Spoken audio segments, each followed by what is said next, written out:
Hey guys, I'm back. I know, I'm still have not moved out of my house as you can see. You could probably tell because of the blue paint on the walls. Well, we had a tree fall in our house a few months ago when I was starting to do these videos, and we have a lawyer involved. So basically, we're trying to move, but he keeps on pushing us back, and it's just getting very annoying. Very few things have changed. I just moved my TV from over here. Um, Picked up. Well, I'm not really gonna ever review this because it's an original vehicle from the 80s, but there's tons of videos of it on YouTube, so it doesn't really need a review. But I might as well just throw it here. Here's a vintage 1983 Y-wing fighter from Jedi. Picked this off of eBay about a few weeks ago. Electronic steelwork, has all its decals. It's a beautiful piece. Really love it. One of my favorites from the vintage line. And the batteries sound still work. And then here's some B-wing fighter parts from a B-wing I picked up, unused. Tape broke off, and I got a big deal on it. I think I only got like it for $150, but it's a beautiful piece. And then here is a mint Luke X-Wing pilot from 1978, and I bought this off of eBay, fresh off the card. So yeah, and then here's the fighter. It's over there. So yeah, so that's basically it. Oh, and the fighter, the actual B-wing's back here. So I'm still assembling it. Anyway, so going back to this, this is the Cloud Car. Now, it took 30 years for them to come out with this once again. Talk about something that needed to get re-released again. Not only re-released, but an awesome treatment. And it really did get an awesome treatment. And I am surprised it has not been sought after. The original Cloud Car from the 80s had no features except the landing gear. And I don't think it was really a popular toy. It was just collectors now just think of it as a hunk of plastic. But this one, oh my god, it just kicks the other one's ass to the curb. This one shoots missiles, apparently.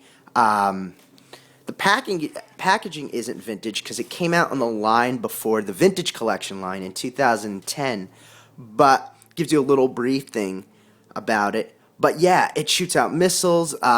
It just looks awesome and looks very screen accurate as well. And I only picked this guy up, I think either for like $25, and it was like shipping, or maybe I think it was $30, yeah, and shipping. And I saw one on eBay about a few weeks ago for like $22. Like, you cannot pass this up, and I highly recommend to get it. And it just looks like it's just an awesome piece. So before I get into the car, I just wanted to look at this packaging. As you can see, I already opened it. I have the car set up, which I'll show you in the next video. But here's the diorama that came with this. This is really cool. It's a diorama, and this didn't really get beat up in the packaging. I'll definitely be using this when I set up my vintage figures from the 80s from Empire for this, and the Cloud Car as well.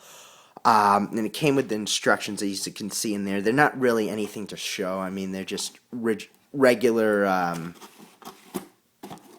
instructions, that have... I might as well just show you guys so you get an idea.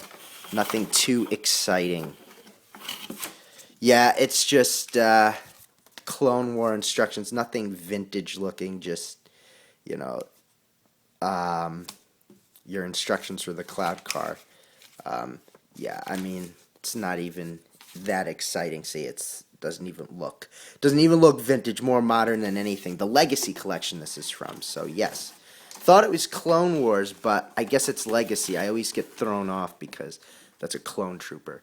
But anyways, Cloud Car I had as a kid in the 90s was the Expanded Universe, and that was the ugliest Star Wars piece I ever had. I think it's uglier than any of the mini rigs, and the mini rigs from the 80s from Kenner, they're very sought after, and some of them are actually pretty cool. I'm not gonna lie, especially a lot of them from Empire. And you know what?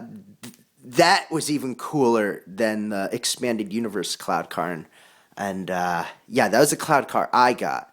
But this is like an awesome treatment, um, and yeah, I can't say any more except before I get into the review, pick one up because when I opened this and I saw this, I was blown away of its scale, of its detail. I can't really emphasize any more than pick one of these up because right now it's kind of under the radar, like it's there, but I don't think anyone has really appreciated it yet. But it's just an awesome piece. And I bought this one because I didn't want to buy the vintage one. Because I know with the vintage one, the plastic over time just kind of fades, it turns brown, and the cockpit, the cockpit glass is usually yellowed. Just a lot of problems with it, and that's a problem with a lot of the vintage stuff. Is that there's more restoration than just sitting there and being like, oh, this is part of my collection. The figures are not really a big deal, but vehicles, anything that large that's 30 plus years old, yeah, you have to worry about that. But some of it I don't mind having to deal with, but something like a cloud car that has really no cool features to it from the 80s, it was time to get this one because I mean, you can't really tell the difference, and this one's much more better. And the one from the 80s, if there's a good one out there, I just leave that to a serious collector. But anyways, stay tuned for the actual review of the actual toy. This is part one, and thank you.